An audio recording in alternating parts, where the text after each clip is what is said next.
Hasta ahora hemos hecho un largo viaje de la mano de la ciencia, intentando aclarar cómo es nuestra realidad. En el fondo, en las sesiones anteriores, buscábamos delimitar lo que somos, para así, de paso, determinar cuál es el sentido de nuestra existencia. Y lo hicimos haciendo el camino desde nosotros hacia lo desconocido. Y al final de las sesiones anteriores hemos acabado completamente confundidos y desorientados, hay que reconocerlo. Decíamos algo así como que estamos solos y abandonados en un cascarón que navega sin rumbo en un mar de desconocimiento. Aún así, el esfuerzo vale la pena, porque lo hacemos ejercitando nuestra razón y no, en absoluto, creyendo en soluciones que pueden ser globales, simples y también dogmáticas, ¿no? A partir de ahora haremos el camino inverso. Es decir, intentaremos constatar la existencia de un absoluto o un todo y a partir de allá procuraremos ver cuál es nuestra relación particular con él, ¿no? Hoy vamos a ver simplemente si ese mar o ese todo o ese absoluto o infinito o ser o como le queramos decir, vamos a ver si es o no es, porque la delimitación de esta existencia, la existencia de este mar, de este todo, es extremadamente relevante para abordar esta idea primera, porque condiciona por completo todo el pensamiento que está al alcance de nuestra potencialidad racional. Como vemos en el título de esta sesión, avanzo ya a la respuesta y postulo que simplemente hay un todo, sin más.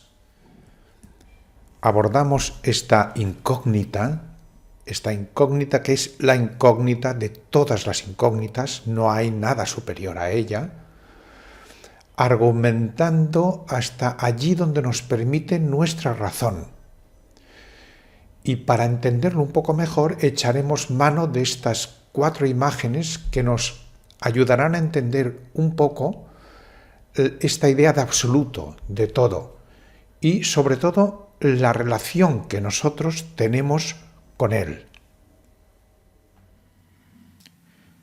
Una buena manera de intentar entender lo que es el todo es compararlo o contrastarlo con algo completamente opuesto. Mediante esta comparación podremos madurar para escoger una opción que se ajuste mejor a lo que entendemos por verdad objetiva. Y ese concepto, que está en las antípodas del todo, es la nada. ¿Estamos los hombres capacitados para concebir lo que es la nada? En realidad, nadie, en absoluto, ha podido entender y menos aún explicar lo que es la nada. No basta con la respuesta sencilla de decir que es la ausencia de todo, porque ese vacío que queda es absolutamente inasumible para nuestra razón. No podemos entender en absoluto esa vacuidad que lo llena todo. No nos cabe en nuestra razón. Probablemente por este motivo no ha habido ninguna cultura humana que haya puesto a la nada en el eje de su pensamiento. En realidad, todas las culturas han huido de ella. Pero los hombres somos tan curiosos que en ocasiones hemos intentado encontrarla, intentando vaciar al máximo un espacio concreto. Algunos científicos del pasado lo han intentado con ingenuidad y, como es evidente, no lo han llegado nunca a demostrar. Hoy sabemos que cuando vaciamos algo al máximo, todo lo que podemos, cuando sacamos de un espacio todos los átomos que podemos, siempre queda algo. En realidad, como ya vimos, un átomo, cualquier átomo, es casi todo el espacio vacío. Pero no nos equivoquemos, ese vacío no es vacío, porque está lleno completamente de una energía que hierve y que habita en cierta manera todos los rincones que podamos imaginar. Allí no podemos encontrar el vacío. Por lo tanto, la nada es simplemente un concepto utilizado por nuestro cerebro que nos ayuda a entender y a afirmar la existencia inapelable de un todo. Es una ayuda, una muleta que nos sirve para llegar al todo. La nada no es pensable. El todo sí lo es. Es mucho más fácil para nuestro cerebro asumir que está rodeado por algo, sea lo que sea, pero que es algo y no nada. En realidad, todos los pensadores de todas las culturas que nos han precedido han dado por supuesta esta evidencia y lo han denominado de diferentes maneras. Algunas corrientes de pensamiento se han atrevido a especificar algunas características de este todo. Por ejemplo, el Brahman de las filosofías orientales, el ser, o lo que entendía por ser Parménides, y mucho después Heidegger, también ya en el siglo XX, lo que comentaba Spinoza sobre la sustancia, que sería algo parecido al todo también, o la voluntad, a la que hacía referencia Schopenhauer. O incluso el Dios de las religiones también está íntimamente relacionado con esta idea de todo. Otras corrientes no han tenido el valor de atreverse a detallar los rasgos distintivos del todo y lo han mantenido ahí, congelado, sin osar molestarlo, ¿no? En cierta manera. Como por ejemplo, cuando Aristóteles hablaba de el motor inmóvil, al que aparcaba allá en lo desconocido y al que no atendía prácticamente. O cuando Kant hablaba de las limitaciones de la razón a las cuales tampoco atendía. O cuando Nietzsche hablaba del superhombre como escondiendo tras él toda la complejidad que supondría abordar el tema del todo. Pero todos ellos, tanto los que se han atrevido con el todo como los que no, han tomado partido por el todo, realmente aborreciendo la nada, porque al menos el todo es pensable por nuestro cerebro. Está claro que el todo, sea lo que sea, este todo es lo único que existe. Ya no pensamos en absoluto en la nada. Pero antes de seguir, vamos a ahondar un poco más en esta idea para descartar hipotéticas posibilidades de convivencia entre el todo y la nada, viendo que realmente entramos en lugares completamente absurdos. En esta primera opción, nuestro cerebro tendría que imaginarse un todo absoluto, una sustancia que lo llena todo, con una pequeña taca en la que no habría absolutamente nada. Sería, por supuesto, una invención difícil de asumir por nuestro conocimiento. En esta segunda opción ocurriría básicamente lo mismo, pero no con una taca, sino con muchas tacas distribuidas por toda la sustancia absoluta, por el todo. Esta posibilidad es todavía mucho más absurda, cuesta mucho más de asumir por nuestro cerebro. Y en tercer lugar, la opción de una coexistencia entre el todo, que ocuparía una parte y la nada que ocuparía la otra parte igualmente sigue siendo absurda e inasumible por nuestro cerebro, por nuestra razón. De todo esto concluimos que si es imposible concebir la nada entendida como este vacío absoluto, más inverosímil aún sería si tuviéramos que combinar este vacío con cualquier sustancia o todo. Por lo tanto, todo y nada son absolutamente incompatibles, como lo es la combinación del agua con el aceite.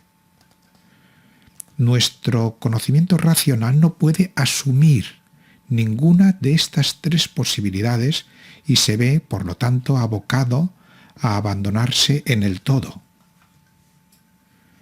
Pero el hecho de que exista solamente un todo no nos evita encontrar la calma en el pensamiento. Ya hemos dicho que hemos tenido que optar por elegir entre el todo y la nada. Esto, en realidad, es un profundo acto de fe.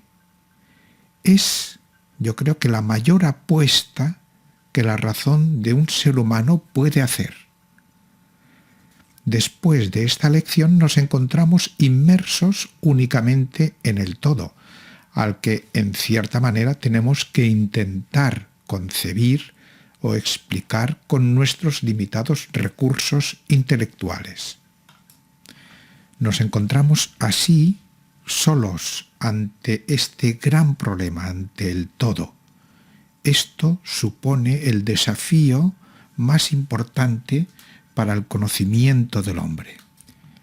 En este punto, los hombres tenemos solamente dos opciones: o renunciar a la explicación o con la comprensión del todo, viviendo en nuestra realidad, en nuestra pequeña burbuja existencial, o, por el contrario, intentar comprenderlo en la medida de nuestras posibilidades. Esta segunda opción, por supuesto, es la que va más con los desafíos a los que nuestra razón debe hacer frente. En esta segunda situación, que se caracteriza evidentemente por una enorme valentía intelectual, tenemos dos opciones. O bien asignamos al todo unas características mediante la fe, a través de las religiones o magias, o bien una segunda opción sería utilizar nuestra razón y nuestra emoción para intentar comprenderlo.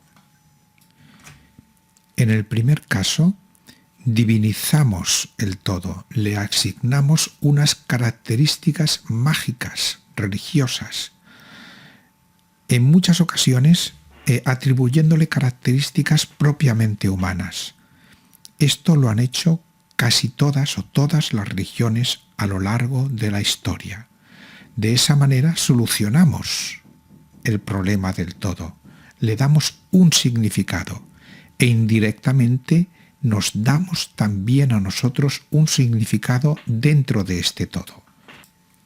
En este segundo caso, nos alejamos de las soluciones fáciles que nos proporcionan las religiones y nos fiamos completamente de nuestra razón, pensando que con ella podremos dar una leve explicación o tal vez pensando que nunca tendremos una respuesta.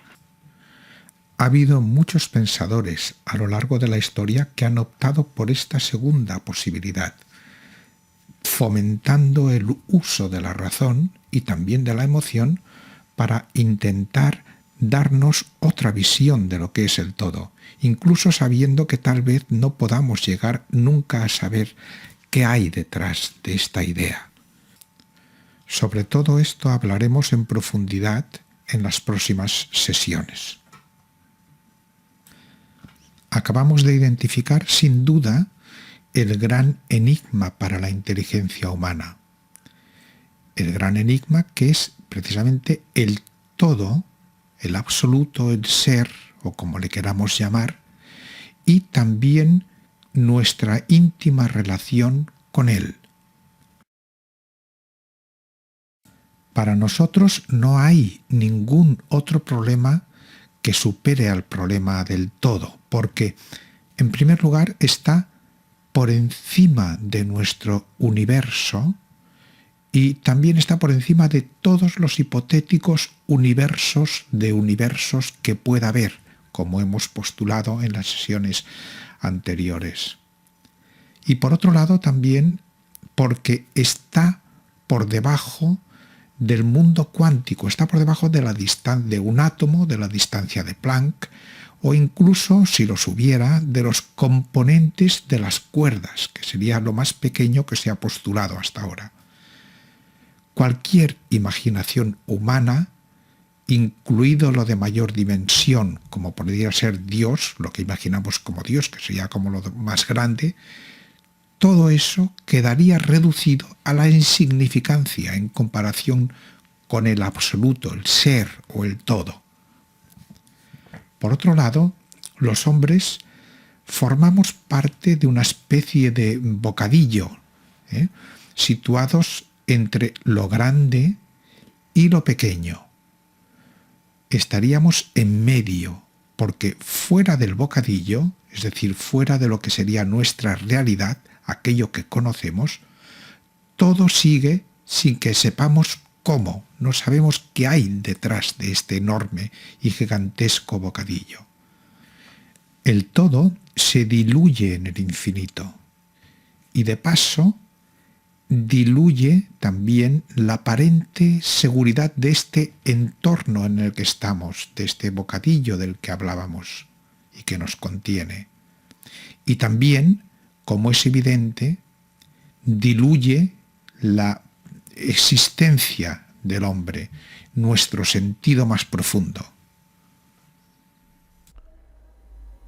Sentadas las bases de este todo del que hemos estado hablando constantemente, vamos a hacer un recorrido por las diferentes interpretaciones y visiones de los seres humanos que nos han precedido. Este ha sido el obstáculo más desmesurado al que la razón del hombre se ha tenido que medir nunca. Y ahora realmente seguimos igual. Es cierto que la ciencia de los 100 últimos años nos ha abierto muchas puertas de lo desconocido, pero también lo es que cada puerta abierta da acceso a otras muchas que sabemos que todavía están cerradas. Es decir, cuanto más sabemos, más nos falta por saber. Y al final de este camino, a través de la historia del conocimiento humano, nos encontraremos en el presente. Un presente con un enorme bagaje de conocimiento acumulado y, por consiguiente, con una nueva perspectiva para considerar ese perenne todo que nos persigue y al que nosotros también perseguimos desde siempre.